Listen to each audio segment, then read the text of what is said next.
Sir,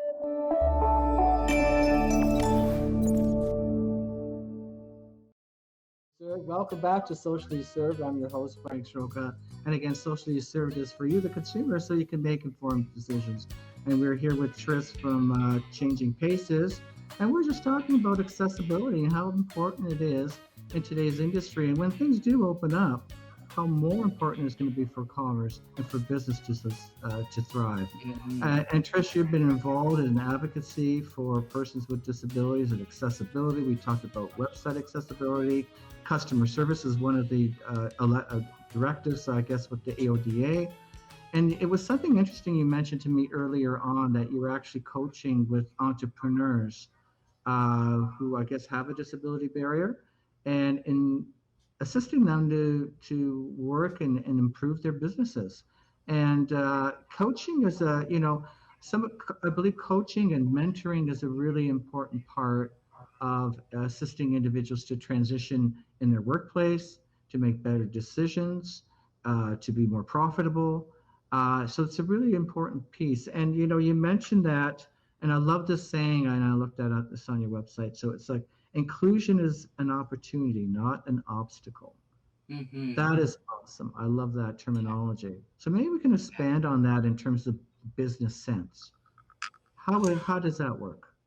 I think that back in, I don't know, the 70s and the 60s and the 80s, it made business sense to provide a cookie cutter product, because that was when we learned about making lots of things rapidly, these assembly line type technology. Okay.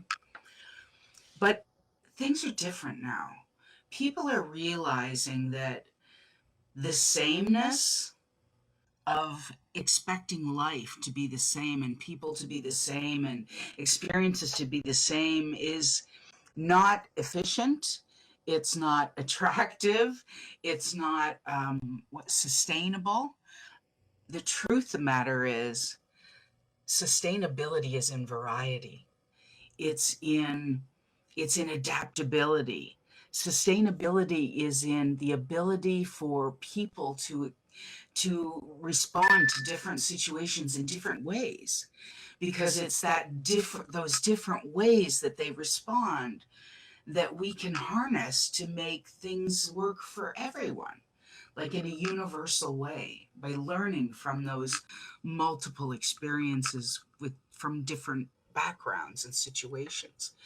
So accessibility is, it's just like embracing every culture in our country. It's about embracing every sexual choice and every preference. It's about every faith. It's about embracing every difference of opinion, because there's value in every difference. In fact, it's the differences that make us Canadian, right? We Mhm. don't live in a tiny little country where everyone is the same race and everyone is the same religion. We live in a vast country. It's the differences. And people with disabilities, I think that we are at a place in our human rights growth, in our journey with human rights. I think we're at a place where we stand with a much larger voice than we did 20 years ago. No, definitely. And I think we talk about inclusive workspaces or being inclusive, and that's sort of like a buzz term that companies use.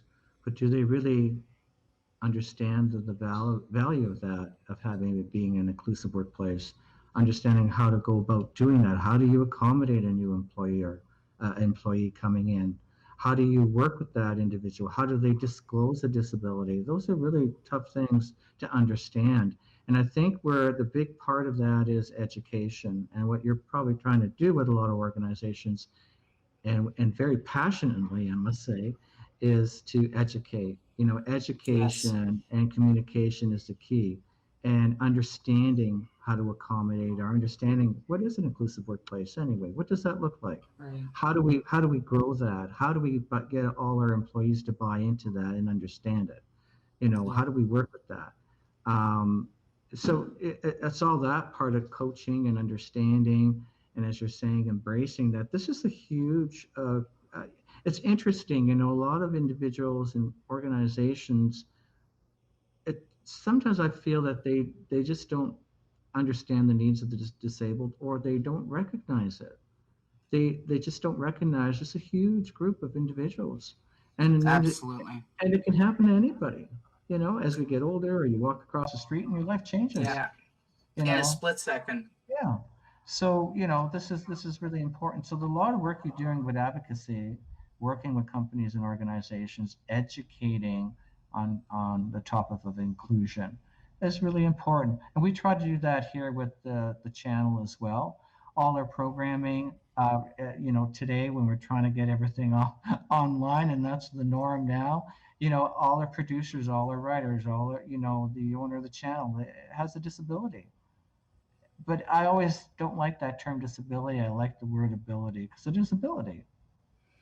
So this is all part of it, right? Things are changing rapidly, Yeah. and now everyone, through our programs and services that I work through, with ODSP or Ontario Works or persons with disabilities. I'm finding that everyone that is hired and that we transition to be employed, we're all working remotely. All of us are working remotely, and that's something we have to learn how to do. And how do you accommodate that with people Yeah. working remotely? But you're right, it's going to change, and it's going to change in a big way, and those that aren't ready for it are going to be left behind. Absolutely. Absolutely. The fun thing. The fun thing. Okay, I want to Okay. hear that. I want to hear the fun thing The now. f- We're the too fun serious. the fun thing about the Okay. pandemic, the fun thing about the pandemic, and I started kind of say fun, kind of tongue in cheek there, Right. is that the need for everybody to jump online has validated a chorus that people with disabilities have been singing for 2 decades, that work from home is not only possible, it makes life more efficient, it makes people more productive, it makes people happier. And I am just thrilled. I am just thrilled that the whole rest of the world has now discovered the benefit of work from home practices. Thrilled, just thrilled. Yeah. I mean, if you're a person with a disability and you've been a professional with disability, trying to work trying to maintain a place in the workforce for the last 20 years, um, work from home arrangements were something thought of as difficult. Mhm. I'm going to use the word undue hardship was often brought up. Okay. And the saddest part is we found out that it could be done in 7 days.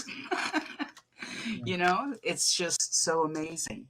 But the truth of all that, the lesson to learn from that is that the needs of people with disabilities are nowhere near as difficult to address as the average person thinks. Okay. Accommodations, the vast amount of accommodations in the workforce, like 70% are under $500. I think Mhm. 30% are free. Okay.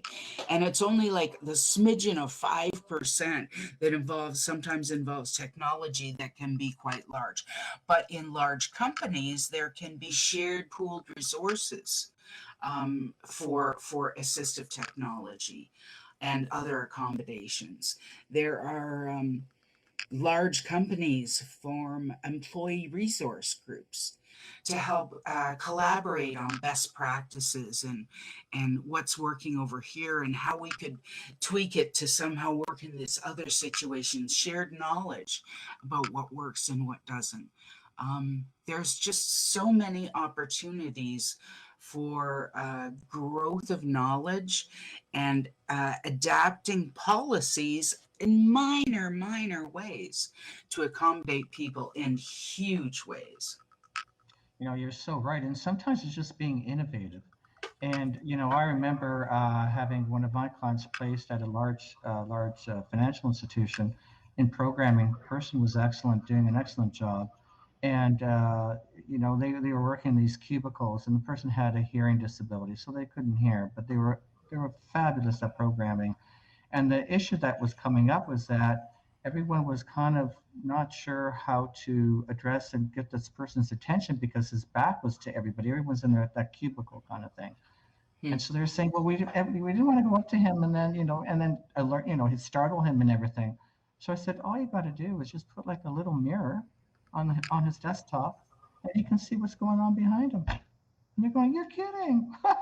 They did that, and ta-da, problem Exactly. solved, right? It, I like to share that one. It's just such a Frank, that simple is a thing. perfect example. It's such a perfect example, of how accommodations can be really minor in Yeah, nature, in yeah, terms of their logistics or cost, right? right.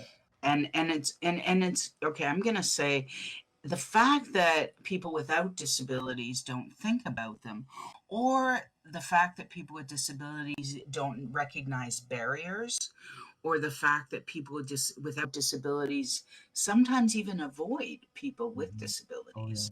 Okay, I truly believe that 99% of discrimination is fear. Yes. And it's not fear of the person with a disability, it's fear to offend. And and this is why somebody might not greet somebody with a disability, with an obvious disability, because they're not sure how to address that person. They're not sure what to say or what not to say, or they're uncomfortable, so they avoid the situation. Exactly. And that is why there are two words that I teach. Okay. These are the foundation of all my training programs, whether they be virtual or not. There's two 3-letter words. Okay. And I'll hold them close together here so I can get on camera. Okay. Okay. Two 3-letter words. The first one is can. Can I help you with something? Hmm. The second word is how. How can I help? And so those are the tools, right? And the reason why they are two separate words is because how I need help might not look anything to do with what you think I need help. Right. There's a video that I've found. I think it was a PepsiCo video. I'll have to dig up to. I'm 99% sure it's a PepsiCo video, and it's humorous. And there's this woman who has a very staggered gait. Okay, she's walking like this with her cane, and she's struggling, and she gets to this glass door, two double door, a double door, set of Right. double doors, clear glass door, and she presses on the handrail to go through the door, and she built some momentum up to be able to open that door, Right. right? Well, the woman on the other side noticed she was struggling and came and opened the door. Guess what happened? The little lady fell flat on her Oh face. no, she opened it the other. Yes, Oh no. because yes, okay. The bottom line is ask, can I help? Before you ask how I can help, and always make it two questions. Because can I help? It conveys that I care what you think. It conveys that I want to help, but it also conveys that I'm giving you room to Permission. permission. I'm asking Yeah. permission, exactly, to help. And then how I can help gives me instructions. Yeah. Those So are if that great. those two words, they're simple 3-letter words, and if everyone can remember can and how, because it isn't just about supporting people with disabilities, it's about supporting anyone. It's Exactly. asking, providing the respect to ask permission and then proceeding. Okay, so can I go to a commercial right now? And we'll be right back. Don't Thanks, ask me Trish. how though. How do we do that? We'll be right back, so don't go anywhere.